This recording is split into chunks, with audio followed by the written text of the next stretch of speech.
La historia de Pablo no es sobre un superhéroe espiritual, sino sobre el poder de Dios para transformar al peor pecador.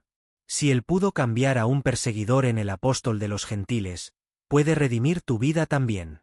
Como Pablo escribió, donde abundó el pecado, sobreabundó la gracia.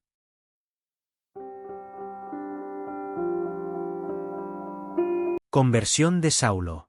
Saulo, respirando aún amenazas y muerte contra los discípulos del Señor, vino al sumo sacerdote, y le pidió cartas para las sinagogas de Damasco, a fin de que si hallase algunos hombres o mujeres de este camino, los trajese presos a Jerusalén.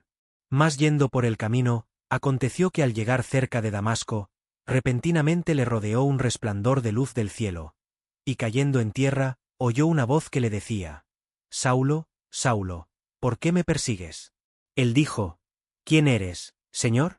Y le dijo: Yo soy Jesús, a quien tú persigues. Dura cosa te es dar coces contra el aguijón. Él, temblando y temeroso, dijo: Señor, ¿qué quieres que yo haga? Y el Señor le dijo: Levántate y entra en la ciudad, y se te dirá lo que debes hacer. Y los hombres que iban con Saulo se pararon atónitos, oyendo a la verdad la voz, mas sin ver a nadie. Entonces Saulo se levantó de tierra, y abriendo los ojos, no veía a nadie.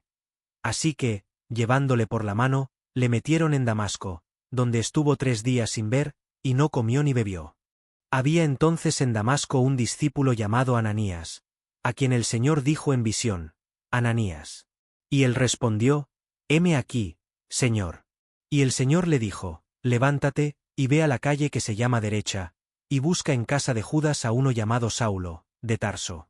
Porque he aquí, él ora, y ha visto en visión a un varón llamado Ananías, que entra y le pone las manos encima para que recobre la vista. Entonces Ananías respondió: Señor, he oído de muchos acerca de este hombre, cuantos males ha hecho a tus santos en Jerusalén. Y aun aquí tiene autoridad de los principales sacerdotes para prender a todos los que invocan tu nombre. El Señor le dijo: Ve, porque instrumento escogido me es este, para llevar mi nombre en presencia de los gentiles, y de reyes, y de los hijos de Israel. Porque yo le mostraré cuánto le es necesario padecer por mi nombre. Fue entonces Ananías y entró en la casa, y poniendo sobre él las manos, dijo: Hermano Saulo, el Señor Jesús, que se te apareció en el camino por donde venías, me ha enviado para que recibas la vista y seas lleno del Espíritu Santo. Y al momento le cayeron de los ojos como escamas, y recibió al instante la vista. Y levantándose, fue bautizado. Y habiendo tomado alimento, recobró fuerzas. Y estuvo Saulo por algunos días con los discípulos que estaban en Damasco. Saulo predica en Damasco. Enseguida predicaba a Cristo en las sinagogas, diciendo que éste era el Hijo de Dios. Y todos los que le oían estaban atónitos, y decían: ¿No es este el que asolaba en Jerusalén a los que invocaban este nombre, y a eso vino acá, para llevarlos presos ante los principales sacerdotes? Pero Saulo mucho más se esforzaba, y confundía a los judíos que moraban en Damasco, demostrando que Jesús era el Cristo. Saulo escapa de los judíos. Pasados muchos días, los judíos resolvieron en consejo matarle. Pero sus asechanzas llegaron a conocimiento de Saulo. Y ellos guardaban las puertas de día y de noche para matarle.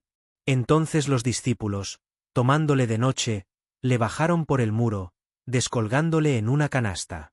Saulo en Jerusalén. Cuando llegó a Jerusalén, trataba de juntarse con los discípulos, pero todos le tenían miedo, no creyendo que fuese discípulo. Entonces Bernabé, tomándole, lo trajo a los apóstoles, y les contó cómo Saulo había visto en el camino al Señor, el cual le había hablado, y cómo en Damasco había hablado valerosamente en el nombre de Jesús. Y estaba con ellos en Jerusalén, y entraba y salía, y hablaba denodadamente en el nombre del Señor, y disputaba con los griegos, pero éstos procuraban matarle. Cuando supieron esto los hermanos, le llevaron hasta Cesarea, y le enviaron a Tarso. Entonces las iglesias tenían paz por toda Judea, Galilea y Samaria. Y eran edificadas, andando en el temor del Señor, y se acrecentaban fortalecidas por el Espíritu Santo. Curación de Eneas.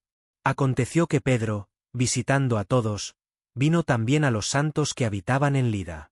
Y halló allí a uno que se llamaba Eneas, que hacía 8 años que estaba en cama, pues era paralítico. Y le dijo Pedro: Eneas, Jesucristo te sana, levántate, y haz tu cama. Y enseguida se levantó. Y le vieron todos los que habitaban en Lida y en Sarón, los cuales se convirtieron al Señor. Dorcas es resucitada. Había entonces en Jope una discípula llamada Tabita, que traducido quiere decir, Dorcas. Esta abundaba en buenas obras y en limosnas que hacía. Y aconteció que en aquellos días se enfermó y murió. Después de lavada, la pusieron en una sala. Y como Lida estaba cerca de Jope, los discípulos, oyendo que Pedro estaba allí, le enviaron 2 hombres, a rogarle: No tardes en venir a nosotros. Levantándose entonces Pedro, fue con ellos, y cuando llegó, le llevaron a la sala, donde le rodearon todas las viudas, llorando y mostrando las túnicas y los vestidos que Dorcas hacía cuando estaba con ellas. Entonces, sacando a todos, Pedro se puso de rodillas y oró. Y volviéndose al cuerpo, dijo: Tabita, levántate. Y ella abrió los ojos, y al ver a Pedro, se incorporó. Y él, dándole la mano, la levantó. Entonces, llamando a los santos y a las viudas, la presentó viva. Esto fue notorio en toda Jope, y muchos creyeron en el Señor. Y aconteció que se quedó muchos días en Jope en casa de un cierto Simón, curtidor.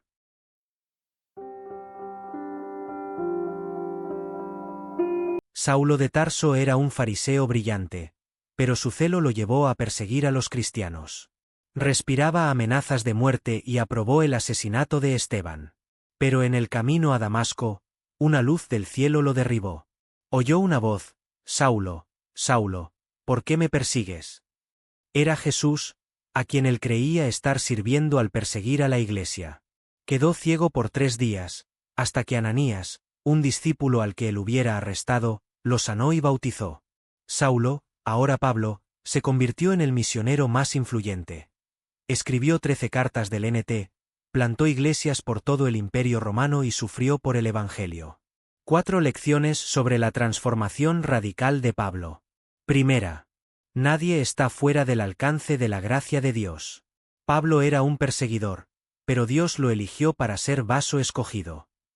¿Hay alguien en tu vida que consideras imposible que se convierta? Segunda. El encuentro con Jesús cambia todo. Pablo no se reformó, fue transformado. ¿Has tenido un encuentro personal con Cristo que haya cambiado tu vida? Tercera. Dios usa a quienes han caído más bajo para glorificarse. Pablo nunca olvidó su pasado, pero eso lo hizo depender más de la gracia. ¿Tu pasado te avergüenza o te impulsa a compartir el perdón de Dios? Cuarta. La obediencia a Cristo trae persecución y propósito. Pablo sufrió, pero dijo: para mí el vivir es Cristo. ¿Estás dispuesto a seguir a Jesús aunque cueste todo?